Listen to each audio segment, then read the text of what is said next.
arparedio.com की प्रस्तुति इतिहास का अभ्यास। वाचक स्वर रचिता। भारतीय राष्ट्रीय आंदोलन का उदय एवं विकास। भाग 1। प्रस्तावना। ब्रिटिश शासन का भारतीय अर्थव्यवस्था पर गहरा प्रभाव पड़ा। भारत में ब्रिटिश शासन की स्थापना ईस्ट इंडिया कंपनी का मुख्य उद्देश्य अधिक से अधिक लाभ प्राप्त करना था।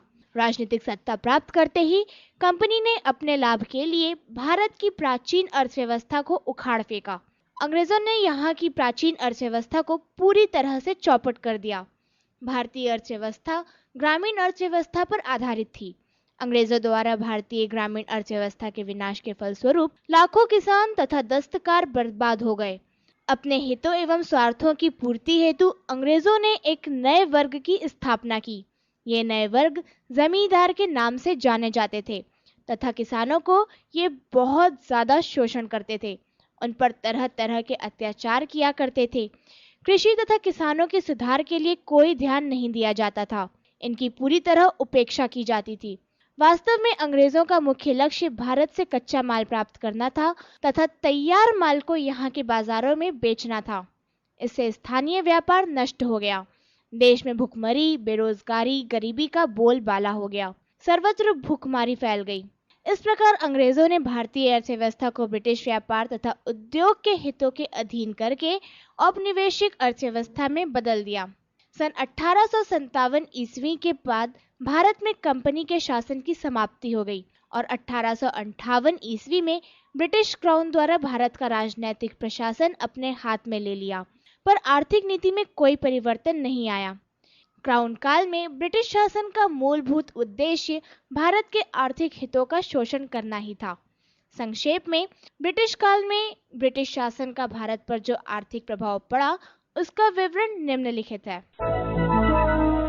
नंबर 1, परंपरागत अर्थव्यवस्था का विघटन। अंग्रेजों के शासन के पूर्व भारत एक स्वावलंबी आत्मनिर्भर राष्ट्र था। बहुत ही कम वस्तुओं का आयात किया जाता था। भारत की अधिकांश जनता गांव में निवास करती थी। गांव के लोग अपनी प्रमुख आवश्यकता आपस में मिलजुल कर पूरी कर लिया करते थे। दूसरे शब्दों में, यहाँ की ग्रामीण अर्थव्यवस्था स्वावलंबी थी। हस्तशिल्प एवं कृषि का यह सुंदर समन्वय था।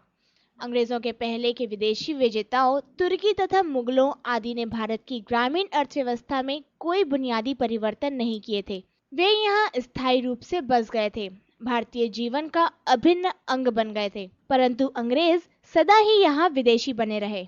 उन्होंने यहाँ की ग्राम समाज व्यवस्था के मूल आधार को ही नष्ट कर दिया। न्याय का जो काम ग्राम पंचायतें किया करती थी, उनका स्थान सरकारी अदालतों ने ले लिया। सरकारी थाने रक्षक की भूमिका निभाने लगे। पटवारी अब जमीन का हिसाब किताब रखने लगे।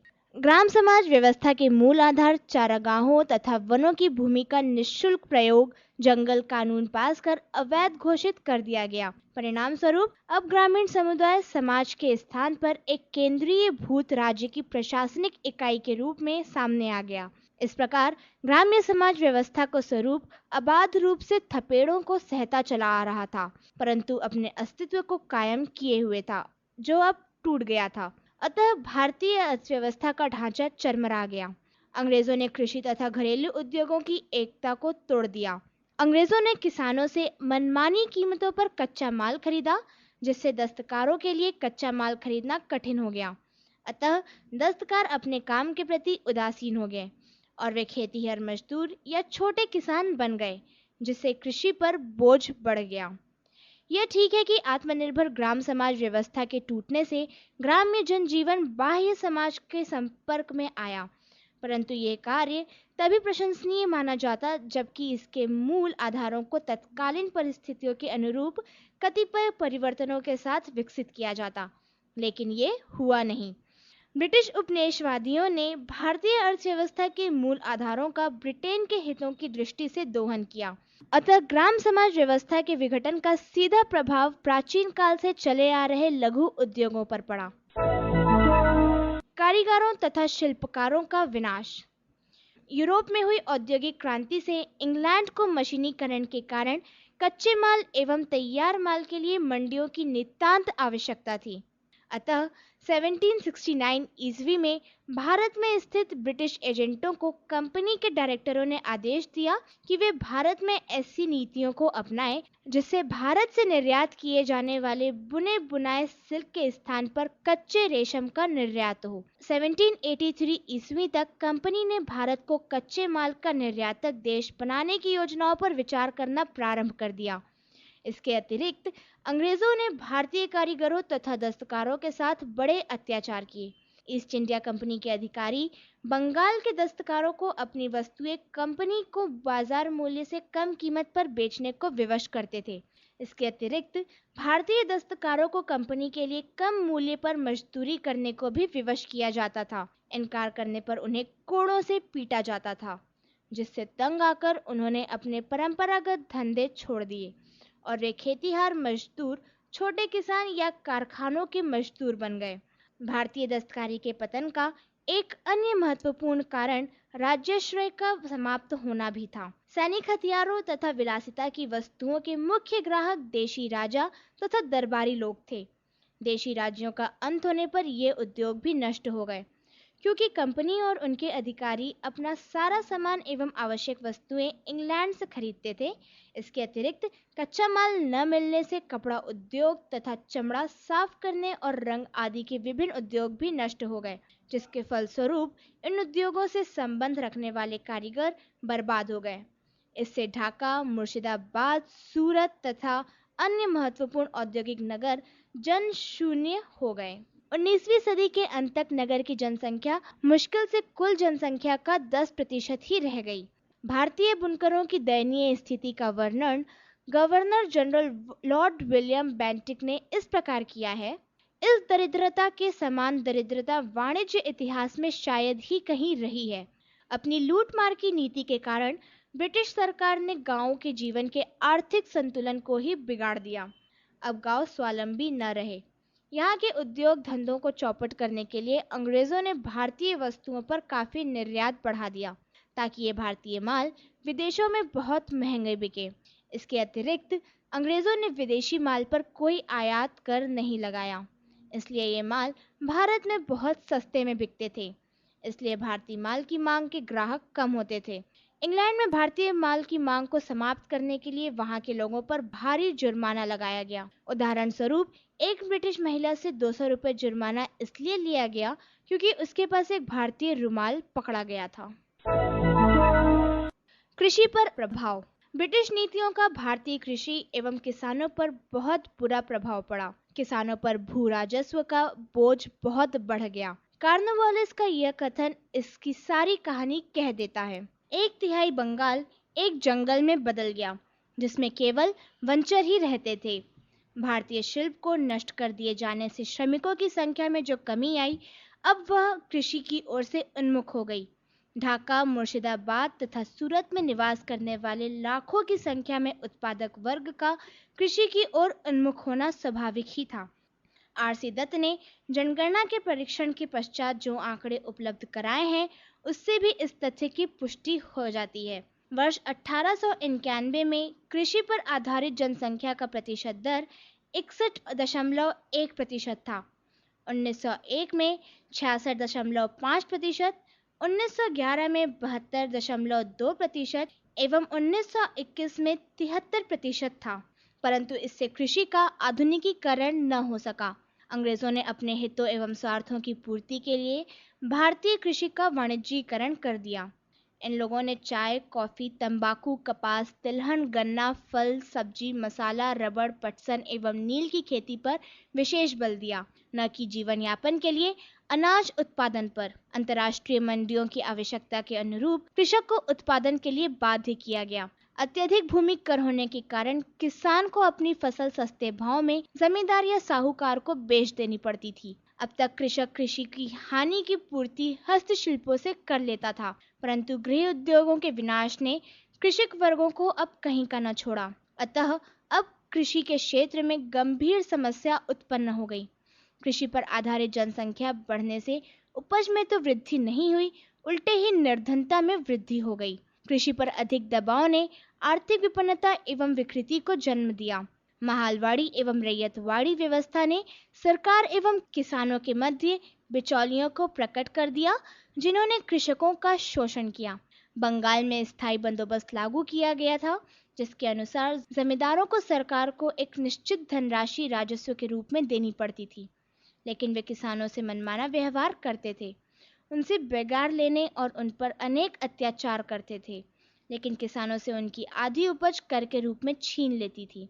भूमि को भी नीलाम होने से बचाने के लिए किसानों को महाजनों से ऊंची दरों पर कर्ज लेना पड़ता था।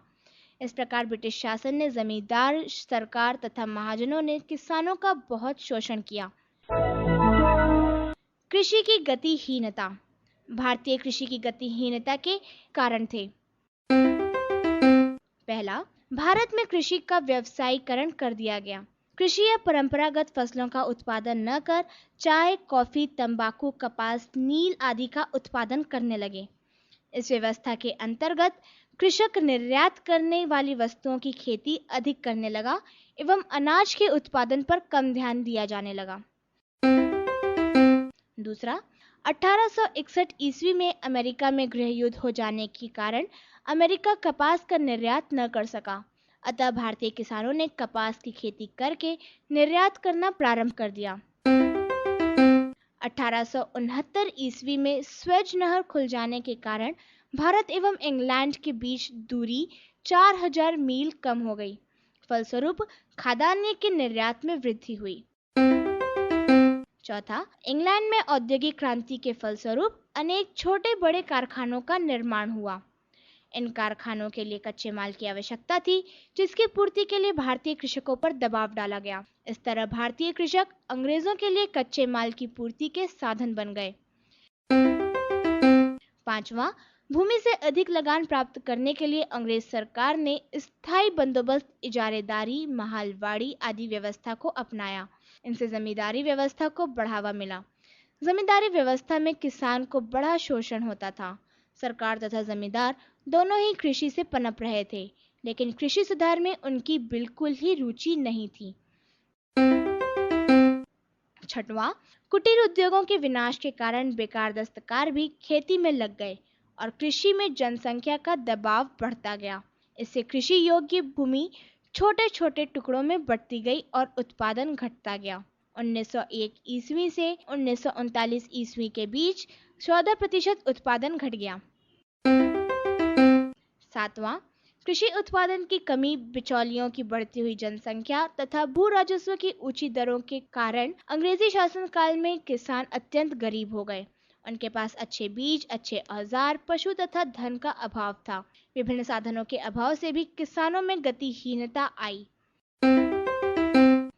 आठवां, भारतीय कृषि तकनीकों की दृष्टि से पिछड़ी हुई थी।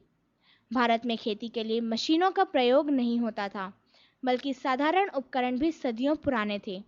आधुनिक उर्वरकों का प्रयोग भी नहीं होता था। उत्तम बीज का भी बहुत कम भूमि में प्रयोग होता था। कृषि शिक्षा भी अत्यंत उपेक्षित थी। नौवां, अंग्रेज सरकार ने भारत में कृषि में सुधार तथा आधुनिकीकरण लाने के लिए कोई प्रयास नहीं किया। सरकार को भू राजस्व में सबसे अधिक आय होती थी, लेकिन कृषकों तथा कृषि सुधारों पर बहुत कम व्यय किया जाता था। सरकार ने कृषि की उपेक्षा ही की। अंग्रेजों की भू राजस्व प्रणालियां और उनका भारतीय किसानों पर प्रभाव। पहला, इजारेदारी प्रथा।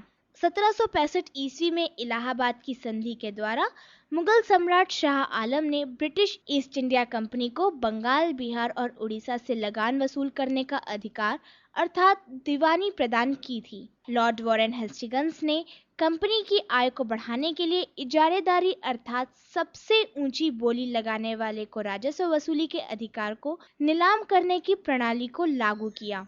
बोलीदाता अधिक से अधिक लाभ के लिए किसानों से अधिक कर वसूला करते थे। उनके मन में किसानों के प्रति बिल्कुल ही सहानुभूति नहीं थी। वे किसानों का खूब शोषण किया करते थे तथा कर वसूलने हेतु उन पर तरह तरह के अत्याचार करते थे। उनके अत्याचार से तंग आकर बंगाल के 1/3 किसान खेत छोड़कर भाग गए, कुछ लुटेरे बन गए और कुछ अन्य क्षेत्र में जाकर बस गए। स्थायी बंदोबस्त। लॉर्ड कॉर्नवालिस ने 1793 ईस्वी में बंगाल में स्थायी बंदोबस्त लागू किया था। इस प्रथा के अनुसार जमींदारों को एक निश्चित धनराशि सरकार को राजस्व के रूप में देनी पड़ती थी। इसके बदले उन्हें भूमि का वंशानुगत स्वामी मान लिया जाता था। लगान सदा के लिए निश्चित कर दिया गया था, लेकिन जमींदार किसानों से मनमाना लगान वसूलते थे। जमींदार उनसे बेगार भी लेते थे और लगान न चुकाने पर किसानों को अपमानित कर उन्हें भूमि से भी बेदखल कर देते थे।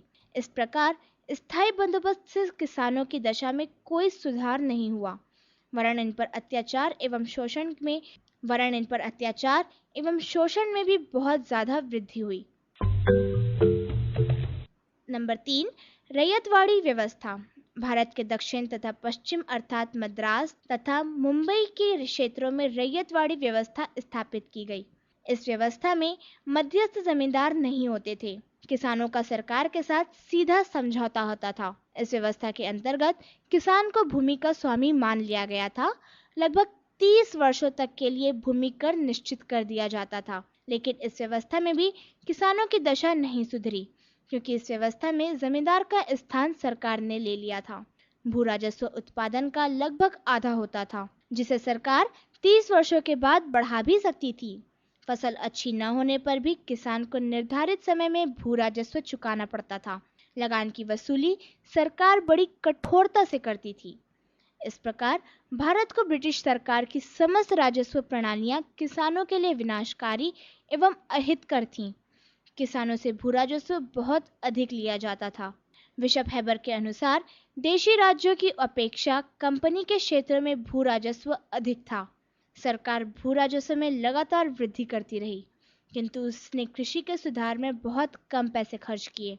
लगान न चुका सकने की स्थिति में सरकार किसानों के भूमि को नीलाम कर देती थी। ऐसी स्थिति में किसान अपनी भूमि बेचकर अथवा गिरवी रखकर सरकार को लगान चुकाते थे।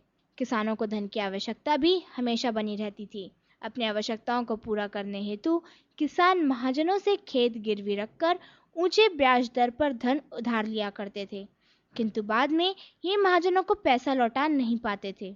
इस तरह महाजन भी इनका बहुत ज्यादा शोषण किया करते थे। इनकी हालत बड़ी दयनीय थी तथा इनका जीवन भी बड़ा कष्टप्रद था।